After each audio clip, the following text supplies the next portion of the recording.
Hello everyone, আসসালামু আলাইকুম। তোমাদেরকে বলেছিলাম যে এরপরে আমি আর একটা ভিডিও নিয়ে আসছি, তো চলে এসেছি। পেছনে 3টা সদস্য তোমাদেরকে হ্যালো বললো, দেখতেই পাচ্ছ। তো চলো ভিডিওটা শুরু করা যাক। এখন আমাদের সবাই এক এক করে খাওয়াচ্ছে। এটা হচ্ছে ছেলের কাকি, মিষ্টি খেতে চাইছে না। মিষ্টি খেয়ে কাল থেকে না বলছে আমাকে ভাল লাগে না, অরুচি ধরে গেছে। তো কাকিমা তুমি মিষ্টিটা আমার মুখের কাছে ধরো, দিয়ে একটা ফটো তুলে দিই, আমি খাবো না। মানে ওর যেটা ভালো লাগছে ও বলছে সেটাই খাওয়াচ্ছে। কারণ কি বলো তো, মিষ্টি নোনতা সব একসঙ্গে খাওয়াচ্ছে তো একটা অরুচি ধরে যায়, এগুলো মানে হয় আর কি। তো এখন ওর ছোটো কাকিমা খাওয়ালো, এবার আরেকটা কাকি আসবে। আর এই মধ্যেখানে ঢুকে গেছে আমাদের ভাবি, মানে এটা হচ্ছে আমার ছোট ভাবি, মুখটা দেখানো গেল না।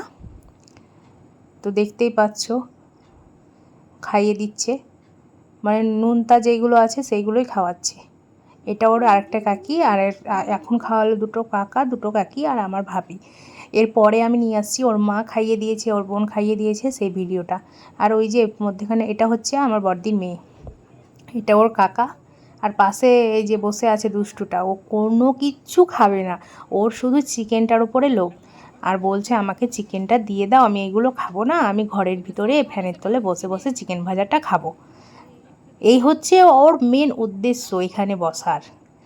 চিকেন ফ্রাই, মানে বিরিয়ানি, মোমো, এগুলো বেশি ও ভালোবাসে খেতে। আর এই যে মাথাটা কেটে দিয়েছে, আজকেই কেটে দিয়েছে, 4টা সেলাই হয়েছে। এত দুষ্টু কি বলবো, কোনো কিচ্ছু খাবে না। এটা হচ্ছে ওর আর একটা কাকা। তো নেক্সট ভিডিওতে আমি নিয়ে আসছি আমার দিদি খাইয়ে দিয়েছে ওর ছেলেকে, দিয়ে মুখ মুছিয়ে দিয়েছে সেই ভিডিওটা। অবশ্যই কিন্তু লাইক করে আমার সঙ্গে থেকো, সাবস্ক্রাইব করে আমার চ্যানেল